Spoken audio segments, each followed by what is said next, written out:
ഇന്ന് തന്നെ ഡൗൺലോഡ് ചെയ്യൂ. കാണൂ നിങ്ങളുടെ ഫേവറേറ്റ് ഷോസ്. കുപ്പത്തൊട്ടി കഴിഞ്ഞവന് മാണിക്യം കിട്ടിയ അതിന്റേതായ ഒരു പൊങ്ങച്ചം കാണുമല്ലോ. വിക്രം വേണ്ട.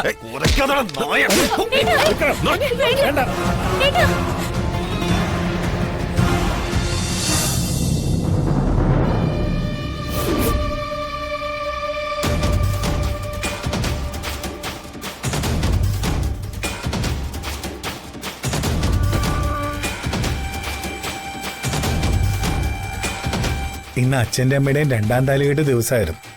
ഓ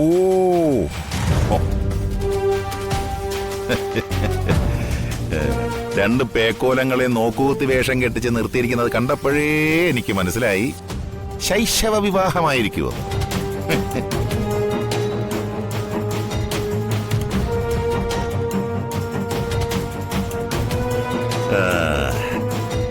അല്ല, മാധവന്റെ രണ്ടാം കല്യാണത്തിന് സിനിമാക്കാരും രാഷ്ട്രീയക്കാരും ഒന്നും വിളിച്ചില്ലേ? ഓ, അതൊക്കെ നമുക്ക് മൂന്നാം കെട്ടിന് മതിയായിരിക്കും അല്ലേ? ഇനി ഈ പരിഹാസം നിർത്താൻ സമയമായില്ലേ? സ്വദേശം വിട്ട് കുറച്ച് അകലേക്ക് വന്നത് സ്വല്പം സമാധാനം തേടിയ. അതിവിടെയും തരില്ലേ? ആരിവിടെ ക്ഷണിച്ചില്ലല്ലോ. വന്ന കാര്യം നോക്കിയിട്ട് പോകാൻ നോക്ക്. എടോ നായരെ, അങ്ങനെ പോവാൻ പറ്റുമോ? തനിക്കറിയാലോ, ഈ അശോകവർമ്മ പറയാനുള്ളത് എന്താണോ അത് പറഞ്ഞിട്ടേ പോകൂ. ഒന്നാം താലികെട്ടിന് നടകാലും നട്ടെല്ലും തളർന്നത് വധുവിന്റെ അച്ഛന്റെ ആയിരുന്നു. രണ്ടാം താലികെട്ടിന് വീഴാൻ വരനും ഉണ്ടല്ലോ ഒരു പെറ്റമ്മ അല്ലേ? അവരും ഒന്നില്ലേ? അയ്യോ, അച്ഛമ്മ കിടപ്പില്ല.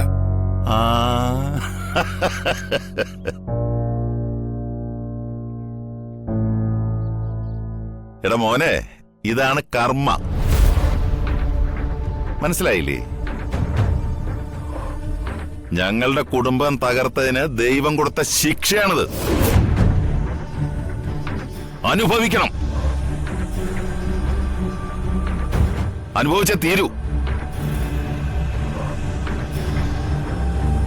ഏട്ടാ, തെറ്റ് ചെയ്തത് ഞങ്ങളല്ലേ?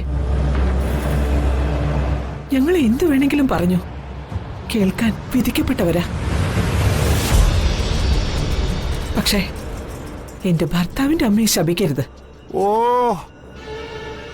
അമ്മായിയമ്മയെ പറഞ്ഞപ്പോ നിനക്ക് വല്ലാതെ അങ്ങ് പൊള്ളി അല്ലേ? എങ്കിലേ ഞാൻ ആ പ്രസ്താവന അങ്ങ് പിൻവലിക്കുക. കുടുംബത്തിന് പേരുദോഷം വരുത്തി വെച്ച നീയാണോടി ഇനി അനുഭവിക്കാൻ പോണത്.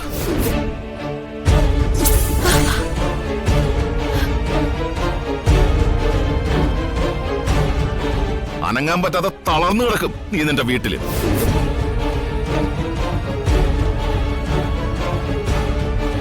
എന്നാ അമ്മാവൻ അതൊന്ന് പിൻവലിച്ചേക്ക്. എന്റെ അമ്മയെ പറഞ്ഞാലേ കേട്ടു നിൽക്കാൻ എനിക്കാവില്ല. നീ എന്ത് ചെയ്യൂടാ ചെറുക്ക? എന്റെ കൈ കരുത്തി ഞാൻ അറിയിക്കും. വേണ്ട, കൈ കരുത്തറിക്കാനൊന്നും പോണ്ട. രക്തബന്ധമുള്ളവര് തമ്മിൽ നാളെ അങ്ങ് ഒന്നിക്കും.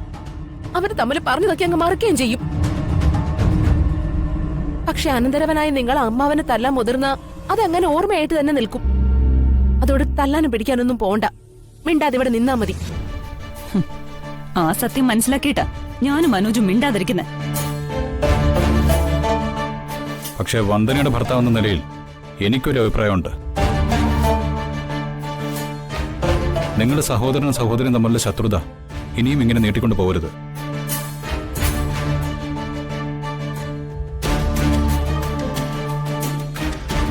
രണ്ടു കൂട്ടർക്കും അത് ഗുണം ചെയ്യില്ല. വകയും വസ്തുവൊന്നും കൊടുക്കണമെന്നില്ല. രക്തബന്ധത്തെ മാനിച്ച് സൗഹൃദത്തോടെ കഴിയാനെങ്കിലും മനസ്സുണ്ടാവണം. ഇടചേർക്കാതെ ഈ ജന്മം നടക്കാൻ പോകുന്നില്ല. ഈ ജന്മം മുഴുവൻ നിന്റെ ഈ ചന്ദ്രിയാമയില്ലേ, അവളുമായിട്ട് എനിക്കൊരു പുലബന്ധം പോലും ഉണ്ടാവില്ല.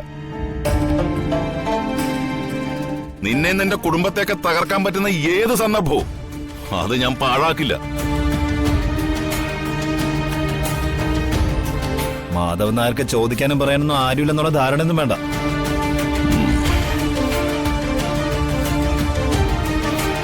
വർമ്മ കുടുംബത്തെക്കാൾ പണവും സ്വാധീനവും അന്തസ്സും ആഭിജാത്യവും ഒക്കെ ഉള്ളവനെ വിക്രം.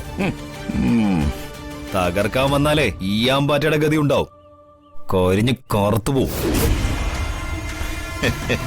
വിക്രം നാഥനും നമ്പിയൊന്നും ഇല്ലാതെ അനാഥാലയത്തിൽ തൊട്ടും നക്കിയും കഴിഞ്ഞവനല്ലടാ നീ.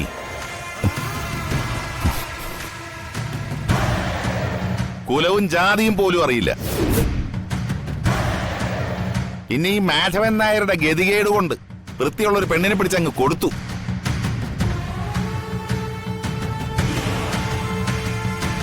അച്ഛാ, കുപ്പത്തൊട്ടി കഴിഞ്ഞവന് മാണിക്യം കിട്ടിയ അതിൻ്റെതായ ഒരു പൊങ്ങച്ചം കാണുമല്ലോ.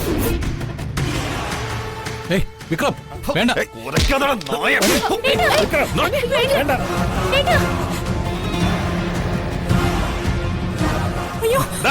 കിട്ടിയത് വാങ്ങിച്ചിട്ടങ്ങ് പോടാ. മോനെ വേണ്ട. വേണ്ട. എന്റെ വീട്ടിൽ അതിക്രമിച്ച് കയറി അച്ഛനെ അപമാനിച്ചപ്പോഴേ ഞാൻ ഓങ്ങി വെച്ചതാ. ഇനിയും കലിപ്പ് തീർന്നില്ലെങ്കിൽ വാടാ, അറിയിച്ചു തരാം. ഏയ് മതി മോനെ. വിക്രം, എന്റെ ദേഹത്ത് തൊട്ടപ്പോ തന്നെ നിന്റെ അന്ത്യത്തിലുള്ള കുറി നീ തന്നെ കുറിച്ച് കഴിഞ്ഞു. നിന്റെ ശ്വാസം എടുക്കാൻ ഞാൻ എപ്പോഴും നിന്റെ പുറകെ തന്നെ ഉണ്ടാവണം. പോടോ. ആലവലാതി മോനെ, അച്ഛനെ തല്ലിയന് നീ ഇപ്പൊ തിരിച്ചടി കൊടുത്തത് വളരെ നന്നായി. എന്റെ രക്തത്തിൽ പിറന്ന മകനാണെന്ന് നീ ഇപ്പൊ തെളിയിച്ചു.